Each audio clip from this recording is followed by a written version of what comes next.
कक्षा 7 एवं कक्षा 9 के छात्रों, आपके आपके त्रिभुज अध्याय में एक महत्वपूर्ण प्रमेय है, त्रिभुज के बाह्य कोणों का गुणधर्म, external angle property of a triangle. त्रिभुज का बाह्य कोण दो विपरीत आंतरिक कोणों का योग होता है।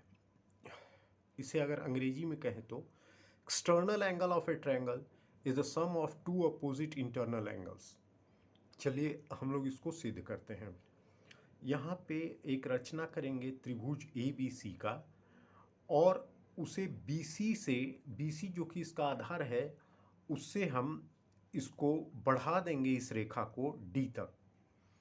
अब एक बाह्य कोण का निर्माण हो गया, इसे हम संक्षिप्त में कोण डी कहेंगे। और आंतरिक कोण कोण ए, जैसे कि आप चित्र में देख रहे हैं, कोण बी और कोण सी करेंगे। अब बाह्य कोण डी और सी का जो योग होगा वो 180 डिग्री होगा, और हमें सिद्ध करना है कि कोण डी बराबर कोण ए प्लस कोण बी।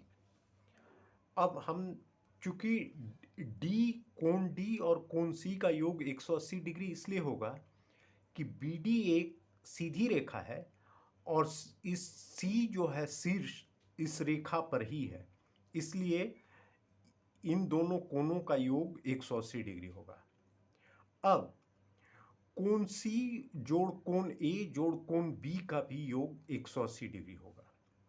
अगर हम कोण डी जोड़ कोण सी को 180 डिग्री को समीकरण 1 माने और कोण ए कोण बी कोण सी का योग जो 180 डिग्री होगा उसको 2 माने, तो समीकरण 1 और 2 को तुलना करने पर हम पाएंगे कि कोण डी बराबर कोण ए जोड़ कोण बी, यह सिद्ध हो गया।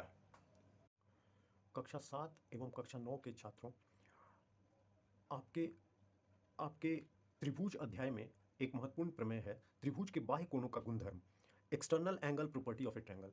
त्रिभुज का बाह्य कोण दो विपरीत आंतरिक कोणों का योग होता है।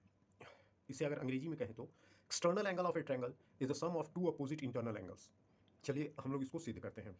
यहाँ पे एक रचना करेंगे त्रिभुज ए बी सी का, और उसे बी सी से, बी सी जो कि इसका आधार है, उससे हम इसको बढ़ा देंगे इस रेखा को डी तक।